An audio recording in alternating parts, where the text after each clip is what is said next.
Salut à toi, grand fan de Formule 1. Ça y est, on y est, la 9e manche de la saison 2026 est enfin arrivée. Aujourd'hui, s'est tenu les qualifs sprint du Grand Prix de Grande-Bretagne et un petit résumé s'impose. Si tu veux comprendre ce qui se passe vraiment dans le paddock et suivre toute l'actu du Grand Prix de Grande-Bretagne, des essais libres en passant par le sprint jusqu'à la course sans rien rater, abonne-toi, mais surtout mets un pouce bleu à cette vidéo, c'est super important pour l'algorithme et on en discute ensemble.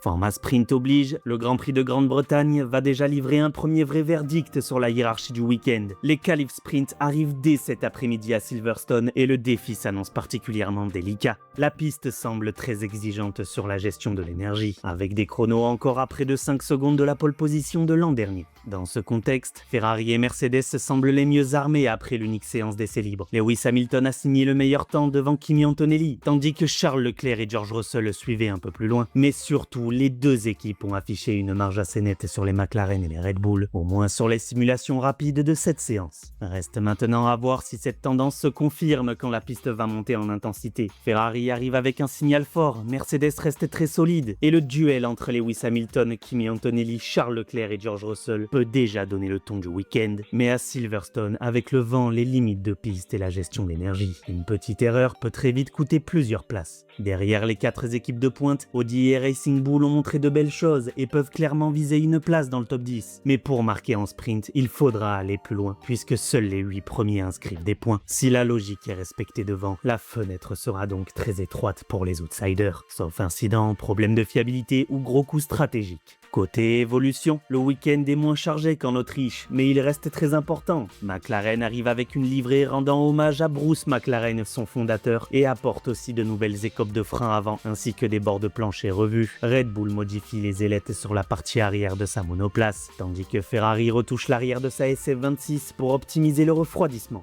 Chez Williams, le gros package annoncé pour Bakou attendra encore un peu. Pour Silverstone, la FW48 reçoit seulement un aileron avant revu. Racing Bull apporte davantage de changements avec un plancher modifié, un diffuseur revu et de nouveaux déflecteurs à l'arrière. Et Haas introduit aussi un nouvel aileron arrière avec l'espoir de récupérer de la performance sur un tracé aussi rapide. En revanche, Mercedes, Alpine, Audi, Aston Martin et Cadillac n'apportent aucune nouveauté technique sur leur voiture ce week-end. Cadillac se démarque tout de même visuellement avec une livrée spéciale pour le 250e anniversaire des États-Unis. Et sur la piste sera surtout de comprendre très vite les pneus, l'énergie et l'équilibre. Pour suivre le Grand Prix de Grande-Bretagne en direct avec toutes les infos et les analyses à chaque moment clé, 2 vidéos par jour, je te conseille de t'abonner et mets un pouce bleu à cette vidéo, c'est la petite récompense pour mon travail. Cher ami, je te remercie énormément.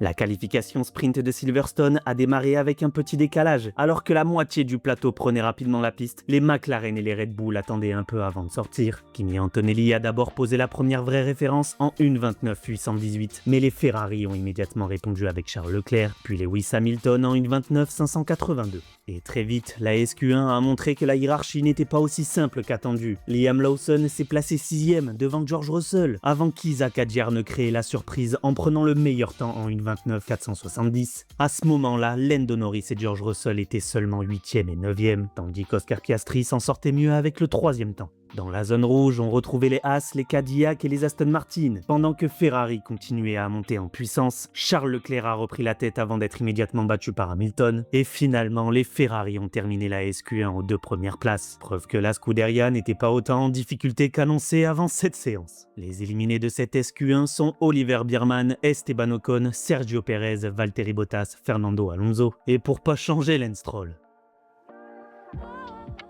En SQ2, Max Verstappen a d'abord signé le meilleur temps provisoire, mais la référence a vite changé de main. Oscar Piastri, Charles Leclerc puis Lewis Hamilton sont passés devant, le Britannique claquant un 1:28.747 très solide. Kimi Antonelli s'est ensuite installé 2e, pendant que George Russell ne signait qu'un modeste 8e temps dans un premier temps. Chez tous les Britanniques, c'est clairement pas la même ambiance. Mercedes semblait pourtant perdre du temps dans le dernier secteur, notamment sur le déploiement d'énergie. Et derrière les favoris, Racing Bull a encore impressionné. Liam Lawson et Arvin Lindblad ont signé de très beaux chronos, surtout le néo-zélandais qui est venu se placer 4e. Et à ce moment-là, la menace pour les grosses équipes devenait vraiment réelle. Pierre Gasly a tenté une stratégie différente avec une seule tentative, mais il a échoué au 11e rang, tout près de sortir George Russell. Mais le pilote Mercedes a finalement réussi à remonter dans sa dernière tentative, et c'est Lando Norris qui s'est retrouver sous pression. Le vainqueur en titre du Grand Prix de Grande-Bretagne a malgré tout sauvé sa place en SQ3 de justesse. Les éliminés de cette SQ2 sont donc Pierre Gasly, Gabriel Bortoleto, Nico Hülkenberg, Franco Colapinto, Carlos Sainz et pour finir Alexander Albon.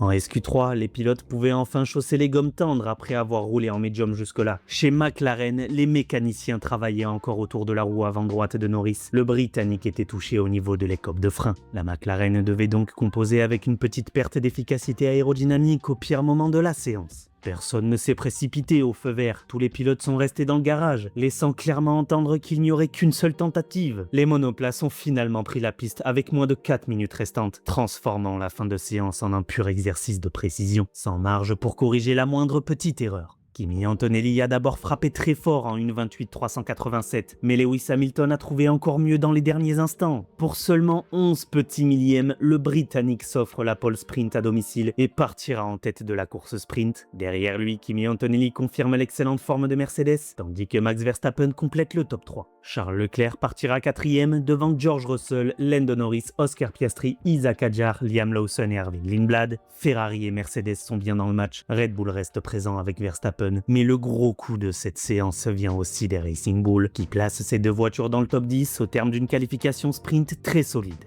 Pierre Gasly, lui, termine 11e devant Gabriele Bortoleto et Nico Hülkenberg, suivi par Franco Colapinto, Carlos Sainz et Alexander Albon. Plus loin, Oliver Biermann se classe 17e devant Esteban Ocon, Sergio Perez, Valtteri Bottas, Fernando Alonso et Lance Stroll, dernier de cette qualification sprint à Silverstone. Pour la question du jour les amis, et quel est ton pronostic pour demain? Mais qui va remporter le sprint du Grand Prix de Grande-Bretagne? Lewis Hamilton, Kimi Antonelli, Max Verstappen? J'attends vos réponses en commentaire. Et si tu veux enchaîner tout de suite, le résumé des essais libres 1 qui se sont déroulés en début d'après-midi, c'est juste ici.